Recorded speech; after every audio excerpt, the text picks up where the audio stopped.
So you've probably been watching us for 30 or 40 minutes, or you've been staring at your feet.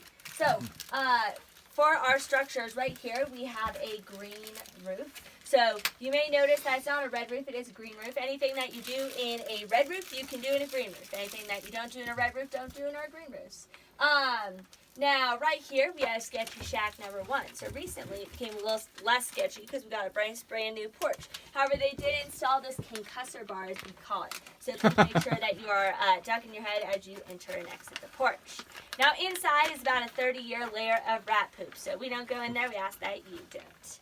Directly behind this cabin is our water source for the camp. There's one water source that is directly behind us. So there is a well, and on that well, there's a sign that says untreated, unpurified, unfiltered. Okay? So from that well, though, there is a pipe, and it pipes into a 500-gallon tank, which we purify every morning for you. So go ahead and get your water from the blue hose. What color hose? Blue hose. Blue hose. If you get your water from the blue hose, you're going to be just fine. Now, up the way, we also have sketchy shack number 2. So that's the one that looks like it's held together by spit and prayers because all the walls are caving in, there's no roof, and there's a bunch of exposed metal. So we ask that you stay on that one as well. Now, up the hill, we have sketchy shack number 3. We lovingly call it the murder shack. So we have some schools and program materials in there. If you sign up for a program, we'll get you in there. Next, up the hill, that glint of white on the horizon, that is the research facility for our staffers. That is our yurt. So on the deck of the yurt, though, are all those amenities that you've come to know and love at your staff camps. So, we have trash can. Yay. We have a squat box. Oh, yeah. We have meal bags to make. We have a crewless beer leader sign-up sheet for you. No way. And we have a stamp.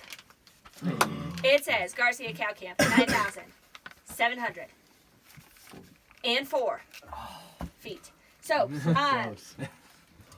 it likes to make its way from shady spot to shady spot. Currently, it's been up on the shelf of the deck of the yurt, so you can come on up and get that stamp. If it is up on the shelf, though, please note that you are going to have to cross out that 4 and probably put a 10, just a rough estimation. So it would be 9,710 feet if it's up on the shelf. Okay?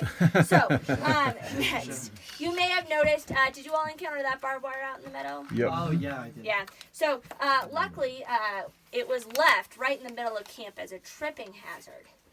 So, we ask that you take the road to my left, your right, so that way that you don't trip, and so that you keep our meadows looking nice and beautiful. Now, you may have also encountered some historic trash. If you don't know what historic trash is, you can invert your eyes to your left, my right. We have some historic trash horseshoes. We have historic trash hangers, historic trash shovels, historic trash rebar, historic trash crate. So much historic trash, in fact, we don't really want or need anymore.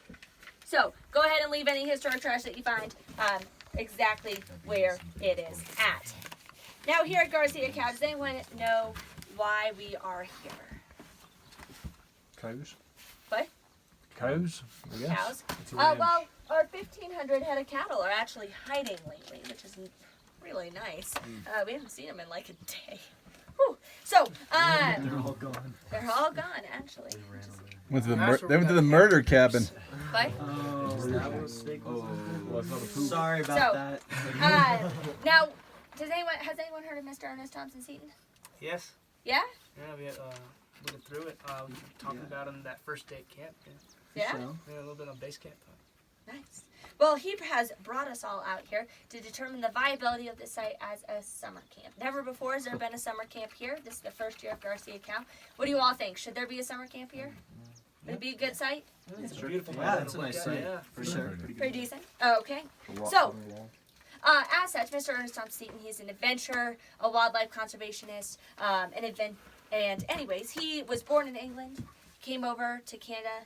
He started his days as a wolf hunter, which we'll tell you a little bit more about if you sign up for our program. So our programs are 2.5-fold. So first, you can sign up for a canvas conversation. That is where we take you into the murder shack. We have skulls, we have tracks, we have pelts, and we do a retelling of Lobo the Wolf. Okay. We also have what we call a nature saunter. So, a nature saunter, you walked across the meadow, but you're probably staring at your feet.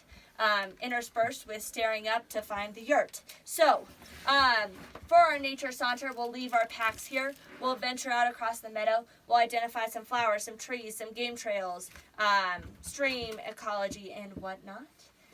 So that is our nature saunter. Canvas conversation, nature saunter. Each one takes about an hour, give or take a few minutes. And our unofficial thing, if anybody is an avid artist, Mr. Ernest Thompson Seton did leave some sketching materials, some pencils, some watercolors and whatnot. Okay. And that is just kind of an open program, if you will. So, those are our two programs. Might have to paint. Bob Ross. Excellent. Bob Ross. So, for time-wise, it is currently about 9:45. So, our earliest canvas conversation would be about 10:30 a.m. And the nature saunter, we would get you started anytime you desire. Canvas conversation, nature saunter, each one's about an hour. I'll let you discuss. And I'll pretend not to listen. And you said it's 1910? Yeah. Dude, we gotta be careful with time.